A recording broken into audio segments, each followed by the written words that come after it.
Hey, welcome to This is My Architecture. My name is Peter, and I'm here with Alan from Cation Consulting. Alan, good to have you here. Thanks for having me. All right, Alan, so before we take a look at the board, what does Cation do? So we're AWS partner consultants. We provide systems and solutions engineering services in addition to conversational AI. All right, so there's a solution, but what's the problem you're solving? So we want to bring users closer to the data or service they require with the minimum of effort. If you consider the likes of the customer services domain, it's traditionally a domain which is slow and difficult to navigate through. So we really want to enable users to get to the answer they require with the least amount of friction over multiple channels and multiple languages. All right, it's quite a challenge, I guess. Yeah. So let's take a look. Sure. So if we consider Twitter as a channel, we want a user to come in via Twitter, and the conversation components will hit an API gateway.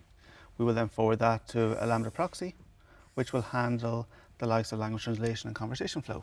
So we'll then use Amazon Comprehend to translate that conversation back into English, which is our base language. All right, so use NLP to get a standardization flow here. Correct. What's the next part? So we take the conversation components and we use Amazon Lex to go through our first piece of conversation responses. So that is, we provide Lex with the question that the user asked and we'll receive an answer back. But we'll also operate as a good customer services agent. So we'll always check that the user received the answer they wanted to receive, if it was correct, and if it wasn't, we'll forward them to SageMaker, which will then provide a contextual aware set of answers to the same question. So the user, even though they've been called this escalation path, they'll receive a broader range of answers that should match the query in the first place. All right, so there is an escalation path, as I can see. Is there any other parts involved for this? Yeah, sure. So at this point, if the user hasn't received the answer they expect to receive or they're not happy with it, we can then forward them to a customer services member of staff as well. All right, so it's like the ultimate step at the very end. Yes. Now, SageMaker needs some data to provide its services. Where does it come from? Sure. So as the conversation flow progresses, we then send the same data sets down into Amazon SNS, and working again in a serverless manner, that will progress down to Lambda, which will then store the data off in a number of different databases, including RDS for future use. All right, so RDS with a number of various databases, because there's a different use case, not only for SageMaker, I assume. Correct. But what happens once data is there?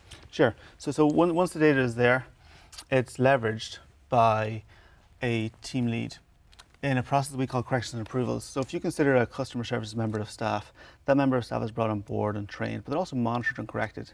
So we treat the AI like a member of staff and do exactly the same thing.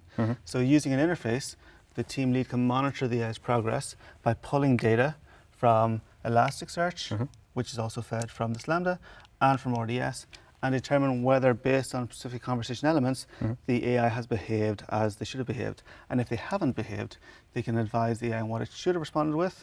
And ultimately that data is then forwarded down into training models in SageMaker to build a new model around the data set that the business is involved in. That training data is then trained, tested, validated, and pushed back into SageMaker and back into Lex. So we have this perpetual learning machine. So the system gets smarter based on more customer interaction and more supervision by the customer service team leads. All right, so it's like a continuous improvement, steady optimization. All right, and there's a last part to this. It's QuickSight. What happens with this? So we have QuickSights pulling data against our data stores as well to provide, in addition to standard KPIs, such as percentage of customers saved, number of conversations and so forth, but also to understand how the AI is responding to customers, and in essence, what the business is doing well, what they have room for improvement in, and what they're not doing at all. And that information is then fed back into the company's roadmap to make optimizations to their existing product set. All right, sounds amazing. One last question.